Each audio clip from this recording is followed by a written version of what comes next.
Next, kani sa US.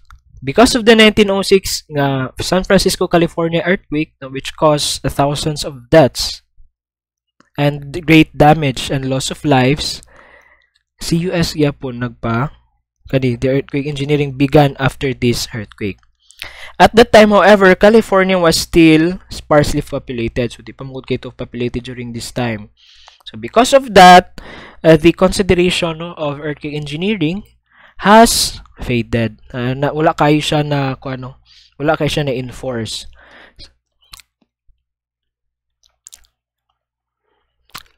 Mo na din ni. Ahya pa din sila na Taranta. 1933 earthquake, Long Beach, California again.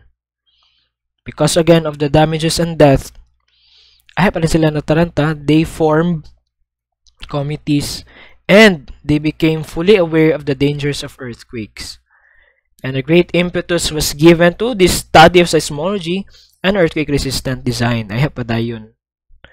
And then they became fully interested, and the first inquiry was to find out the nature of the motion of the ground motion during an earthquake. So, man siya.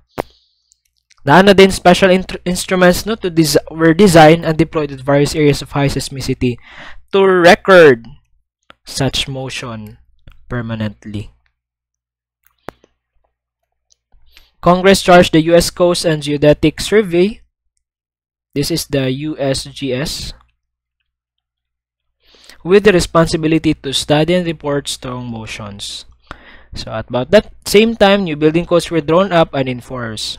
So muna din no, nano din mga new building codes. So again, see, building codes are not perfect. No, they are not perfect. When we say that the building codes are not perfect, it means that they can be improved. So during this time, the California legislature have passed the Field Act. Kung saan pasabutan ni, they mandated that all school buildings to be designed and built to resist earthquakes. So muna, hinahinay na dayon. There is a revision of the building codes, and then there were already laws enacted to mandate for this one only, kay they just only considered these school buildings to be designed and built to resist earthquakes. So this is the 1906 earthquakes. So muna no, sa man sila na-realize nga lateral force ang idugang, kay ang damage ni buildings is sideways. Yabi oh. So muna siya no, na buildings nga okay, okay, and then napoy uban nga grabe ka damage. Grabe. This one, this is you can see the extent of the damage in this image. Other buildings are fine, but other buildings are greatly damaged. And then napagi fire, napay sunog. And then we have the Long Beach earthquake. So we have a failure of the ground here, and then the building. This one as well.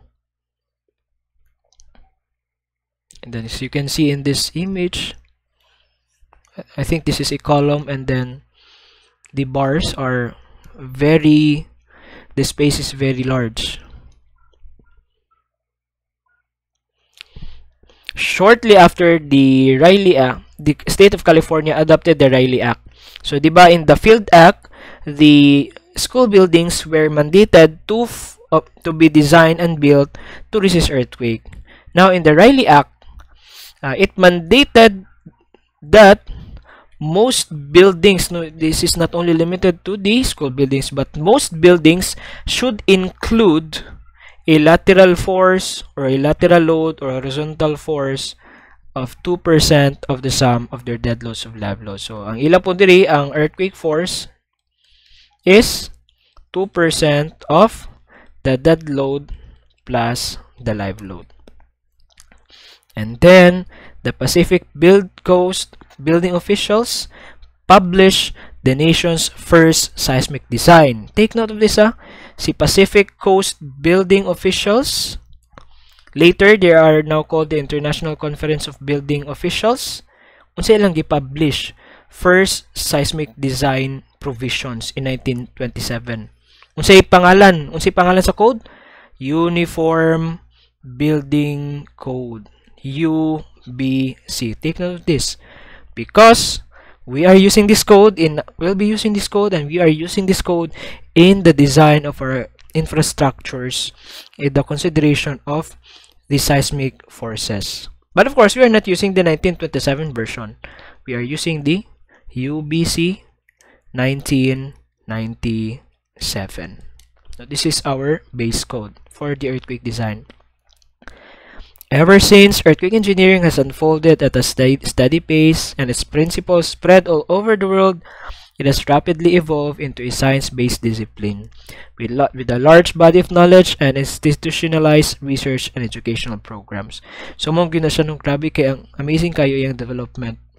Ato sa seismology, diba, geology, and then it is very important yun that it will be considered a body of knowledge first. So we again need tunga din sa earthquake engineering as part of the structural engineering, as a part again of the civil engineering.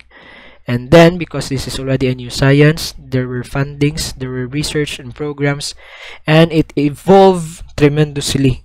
So that's what I said earlier, that we are very lucky that we're living in this time. Although learning takes place at a very slow pace due to the infrequency of earthquakes, and advances in methods of dynamic analysis and experimental research have provided engineers with valuable data to gain year after year a further understanding of earthquakes and the effects of earthquakes in civil engineering structures and facilities, and to develop new devices and techniques to protect these structures and facilities from such effects. So grabe no, from consideration of the percentage lang of the weight of the building hanto sa niabot sila sa study sa ground motion, the acceleration of the ground, the acceleration of the building, or we call that the response, diba? Until niabot ta karon nga ang consideration na sa earthquake force is not only the weight of the building, apil pa ang system nga imong gigamit, the materials or the the materials that you're using, the height of the building, the magnitude, the seismic source, and others. As a result, cities around the world and the people living in them are little by little becoming less vulnerable to the devastating effect of earthquakes. So it doesn't mean that we are completely safe if we follow the code. Again, the code is just the minimum requirement. Diba? Kung si code magani minimum requirement, ya ubadyo ka ni follow ni code, unsa na lang di ay mong building. So it doesn't mean again that the code will ensure us that we are 100% safe during catastrophic earthquake or disasters. It just ensures us that as much as possible we lessen the effects of these phenomena. It ensures minor damages to the property and loss of lives compared before. Before there are several deaths, thousands of deaths, 58,000. Imagine 7,000 deaths because of earthquake. And then because of the development of earthquake engineering, we have become less vulnerable to the effects of earthquake.